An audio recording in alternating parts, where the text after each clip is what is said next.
Step back in time into a world where fashion was survival, where disease shaped identity, and where a puff of powder could define your place in society. This is not just a story about wigs. It's a story about fear image and the desperate human need to belong. You find yourself walking through the streets of 17th century Paris. Perfumed air battles the smell of unwashed stone, and heads float by crowned in clouds of white curls. But beneath those towering hairstyles lies a hidden truth. Behind every powdered wig was a person concealing something: illness, shame, or ambition. Wigs weren't born of vanity. They were born of necessity, of royal insecurity, of medical mystery. And for more than a century, they ruled Europe not just as a fashion statement, but as a cultural force tied to class politics and survival itself. This is the untold history of how one of humanity's most feared diseases gave rise to one of its most bizarre and powerful fashion empires, and how the wig came to represent far more than hair. It became a crown, a mask, a symbol. Welcome to the powdered world. Imagine this. You're walking through the narrow, cobbled streets of 17th century Paris. The city hums with noise vendors shouting, horses clattering over stone, perfume merchants wafting lavender and orange blossom into the air to mask the ever-present stench of the gutters. Everywhere you look, heads turn, and above those heads, towers. Towering mounds of powdered hair sway gently as the elite glide by. These aren't just eccentric flourishes, they're shields, statements, secrets, and underneath them, a story drenched in illness, deception, ambition, and wigs. You're not just looking at fashion, you're looking at armor in a battle for social survival. In a world where your appearance defined your place in the world, a full head of hair wasn't just desirable, it was essential. Because beneath those white curls and intricate coils lies the tale of how one of the most feared diseases in history, syphilis, helped launch one of fashion's strangest and most enduring obsessions. Go back with me now a couple of centuries earlier. Europe is reeling. A terrifying new illness has arrived: syphilis. There's no cure, no antibiotics, no understanding of how it spreads. It's whispered about, feared, and misunderstood. Early on, it tricks you. Maybe a few sores, a rash, nothing serious. But then your body begins to fall apart. Your flesh weakens. Your nose might collapse. Your limbs may rot. And worst of all, your hair starts falling out in clumps. In the courts of Europe, where every inch of your appearance is judged, this isn't just a medical issue, it's social suicide. Hair isn't just vanity, it's status, it's strength, it's virtue. For both men and women, long, healthy hair screams youth power and even divine favor. If your locks are thick and clean, it suggests you have money, time, servants, and good breeding. But when you start losing it, it's like the floor has been ripped out from under you. Hair loss isn't just seen as a sign of aging, it's a mark. A scandal, a whispered accusation. People start to assume the worst: promiscuity, poverty, disease. And once that suspicion sets in, it's nearly impossible to shake. So what do? You hide. But not with honesty or confession. No, not in this world. You cover it, quietly, carefully. At first it's subtle, a little extra padding in the hair, maybe a hairpiece, some curls to hide the thinning spots. But very quickly, that patch job becomes a fashion movement, and then a cultural tidal wave. You turn to wigs not because you're vain, but because you're desperate. Because you can't afford the shame of looking sick or scandalous. You're not alone. Suddenly, across Europe, more and more men are shaving their patchy scalps and covering them with these new perukes, what we'd eventually call powdered wigs. Women, too, begin stacking stuffing and styling their hair into towering masterpieces, hiding what lies beneath. But it takes more than commoners to set a trend. You need a royal. And here he comes. King Louis XIV of France, the Sun King. Arguably the most image-obsessed monarch in history. Everything about him is designed to shine. The mirrors of Versailles, the golden emblems, the long trains, the high heels. He doesn't just rule France, he performs it. But at just 17 years old, Louis faces a threat to his perfection baldness. Hair loss doesn't fit the mythology he's built around himself. The Sun King can't look like he's fading. He has to project eternal youth, eternal power. So what does he do? He brings in reinforcements, an entire team of wig makers. By some accounts, he employs 48 of them. 48 artists to help maintain the illusion that his hair, and by extension his power, is untouched. These wigs aren't mere accessories. They are monuments. Tall, broad, curled, and powdered. They exaggerate his silhouette, lengthen his neck, make him look larger than life. Every strand is stitched with symbolism. Every curl whispers, "I am untouchable." And soon everyone wants in. If you're a nobleman in France or in any European court, really you need a wig. Not because you're sick, not because you're bald, but because the king wears one. And not wearing one now signals disloyalty, or worse, irrelevance. You powder it white, you style it high, you wear it to court, to church, to dinner. It's not optional. It's law by fashion. But what most people don't realize, these wigs are more than fashion statements. They're camouflage. Behind the curls, you're hiding more than baldness. You might be covering skin lesions, collapsed noses, even pustules and scarring. These wigs are masks, literal and social. They transform disfigurement into dignity, disease into elegance. They let you pretend just for a moment that nothing is wrong. There's even a practical benefit. You see, lice are everywhere. Hygiene isn't what it is today, and combs not exactly sanitized. But with a shaved head under a wig, it's easier to control the infestation. Instead of picking lice from your scalp, you just boil the wig. Clean it, repowder it, done. That powder, by the way, it's not just for show. It keeps the wig looking crisp. It hides smells. It adds volume and texture. Some powders are made from rice flour, others from chalk. Some even use talcum or ground bone. And to keep it from smelling like, well, the 17th century, you mix in lavender, citrus, or rosé. Suddenly your hair doesn't just look rich, it smells like money. And the colors, they aren't all white, not even close. Yes, white is the most common, especially for men, but women experiment with color. Powdered blues, pastel pinks, soft lavenders. The richer you are, the bolder your hair. Some styles are so high and complex they require scaffolding to support them. We're talking about entire bird cages, miniature ships, whole flower gardens on your head. By now, wigs aren't just a cover-up. They're an art form, a political tool, a fashion arms race. And it all started because someone lost their hair. By the time you're dressing for a formal evening in late 1600s France, you're no longer asking whether to wear a wig. That question's been answered. The real question is which wig? Do you wear the modest one with the tight curls or the grand cascade that skims your shoulders? Do you powder it classic white to suggest age and wisdom, or tint it with lavender to hint at youth and flair? Whatever you choose, one thing's certain: you're stepping into the world not just with hair on your head, but with a message. Because now wigs are a language, one you can't afford not to speak. From the moment King Louis XIV crowned his thinning scalp with clouds of curls, the upper classes followed. But not just because they admired the look. It was about allegiance, proximity to power. When you copied Louis, you weren't just flattering his style, you were reinforcing your position in the hierarchy. The closer your appearance to the king, the closer people assumed you were to his court, his favor, his resources. And so across the palaces and salons of Europe, wig-wearing became a competitive sport. If you're a gentleman of standing, you begin investing, not just in wigs, but in the entire ecosystem surrounding them.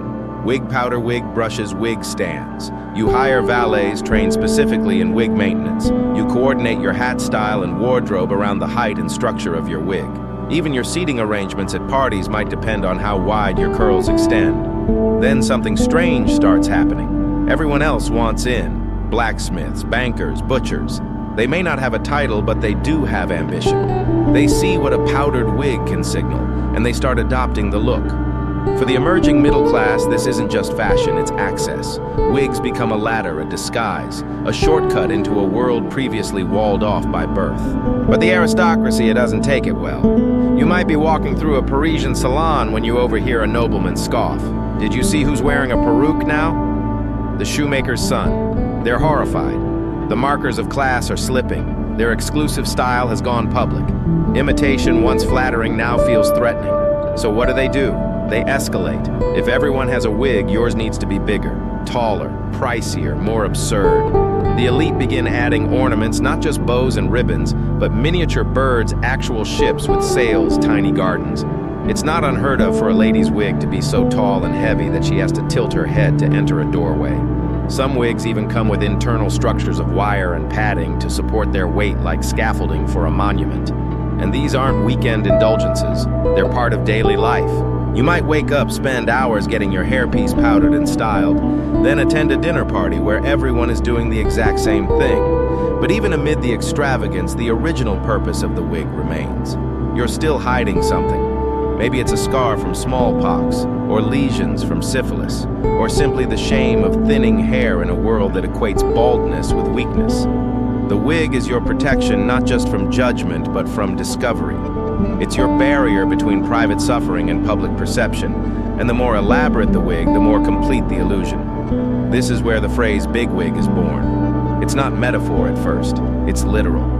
The person with the largest, most ornate wig is usually the most important one in the room. A judge, a noble, a financier. Power in this moment is measured in curls and height.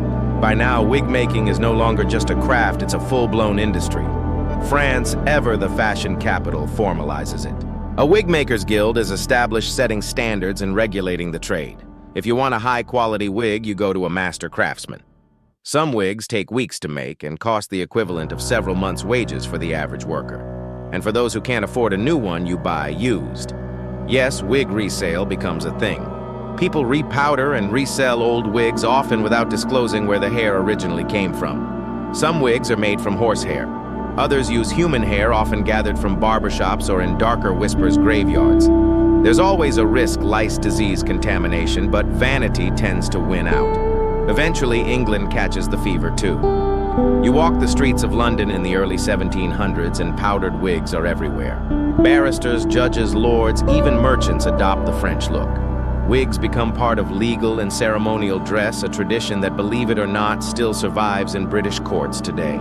At this point, wigs are no longer just masks. They become cultural uniforms. If you're a professional, a person of influence, or someone who wants to be seen as respectable, you don't leave home without your peruke. But under the powdered surface, change is brewing. Society is beginning to shift.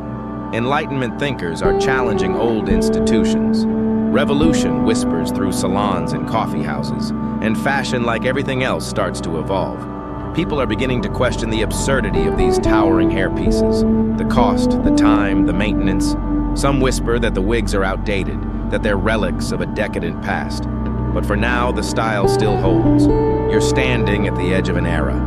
The powdered wig, born of sickness and shame, elevated by royalty and expanded by ambition, has reached its peak. And while the fall is coming, for now, it remains firmly in place.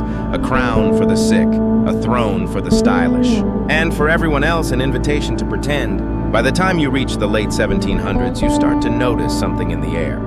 It's not just the smell of rose-powdered wigs or orange oil, though those scents still linger in the boudoirs and courts.